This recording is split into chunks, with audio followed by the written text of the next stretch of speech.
많은 어머님들이 아이가 10살만 넘어가도 초등학교 저학년까지 또 그렇다 하더라도 10살만 넘어가면 이제 정말 시중에 그런 책들이 있잖아요. 초등학교 3학년이면 이미 이제 늦은 것처럼. 그래서 이제 학습적인 부분으로 이제 들어와야 된다, 엄마가 신경을 써야 된다라고 말씀하시는 책들이 있는데, 그 말의 의미는 충분히 알아듣지만 해석하기에 따라서 어떤 분은 또 자기식대로 해석을 할 수 있거든요, 그 부분을. 그래서 이제 공부시켜야겠군 이렇게 이제 넘어가는 거는 저는 어떻게 보면 위험할 수 있다라고 생각을 하거든요. 억지로 하는 공부의 효과가 단기적일 수는 있지만 장기로 넘어가기는 굉장히 어려운 일이고, 그렇다면 그렇게 하지 않으려는 아이와 엄마가 실랑이를 이렇게 펼치면서 신경전을 펼치면서 관계도 악화돼. 그럼 그때서야 내가 왜 그랬을까 후회할 때는 정말 다시 돌아가기가 더 많은 에너지와 노력을 기울여야 되기 때문에 너무 어렵거든요.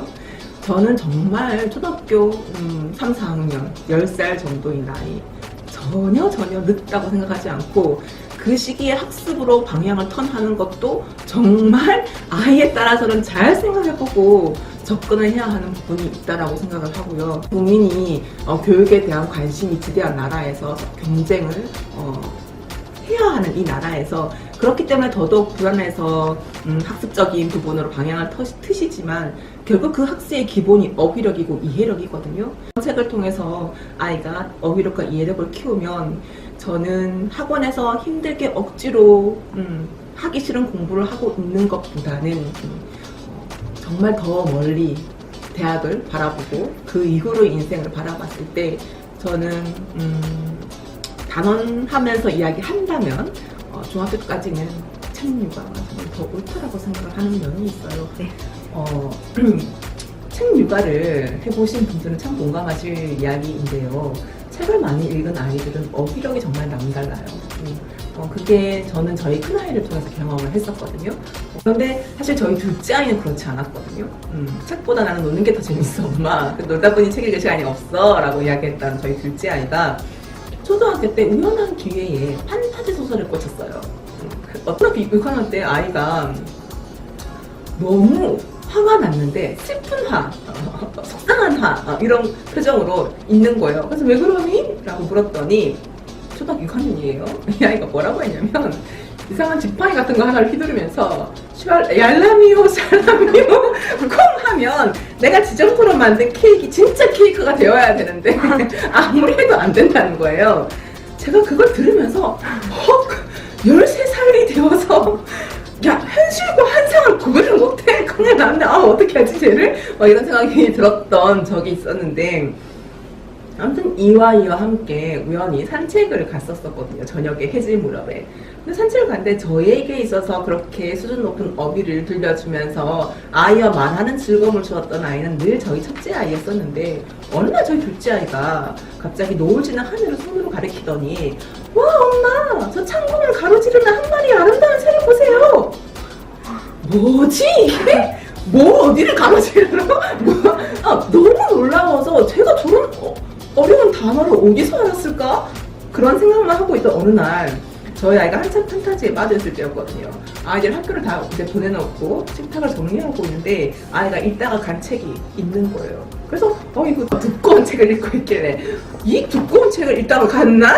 판타지긴 하지만 이러면서 책을 이렇게 딱 넘기다가 딱 봤는데 딱 정확하게 그 책에 창고를 가로지르는 한 마리의 그 문장이 쓰여 있는 거예요. 경험을 통해서 저는 와, 심지어 판타지 책을 통해서도 아이가 어휘력을 배우는구나.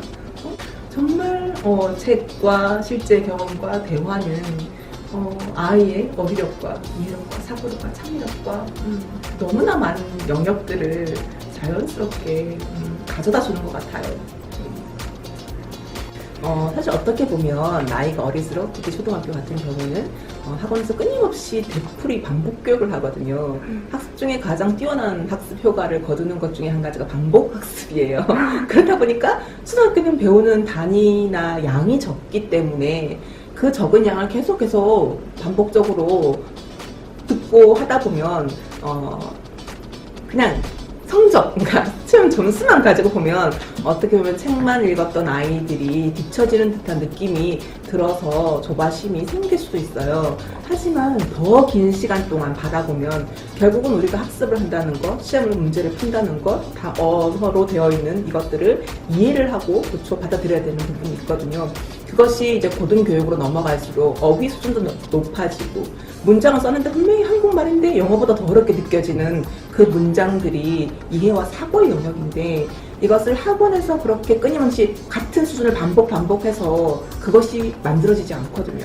아이가 예를 들어서 수학이라면 그 부분이 나는 좀 어렵다라고 이야기하면 그건 그래 어려워 하지만 그건 네가 지금까지 학원을 다니거나 엄마나 아빠로부터 배워본 경험이 적기 때문이지 네가 못한다고 엄마는 생각하지 않아. 좀 도와줄까? 힘들면 그 부분만 한번 학원을 다녀볼까? 혹은 그 부분만 학습지 선생님을 모시고 해볼까? 이런 식으로 해서 아이가 책 육아가 기본이지만 그 사이사이에 아이가 약간 자신감을 떨어뜨려 했을 때 그럴 때는 조금 그런 도움을 받거나 아이와 대화로서 집에서 엄마가 조금 봐줘도 되고 30분 15분 정도 그런 식으로 아이의 자신감을 키워주는 교육이 저는 나중에 결국 승리한다고 생각하거든요. 그래서 그런 식으로 좀 방향을 잡아가면 어떨까라고 생각하는 부분이 있습니다.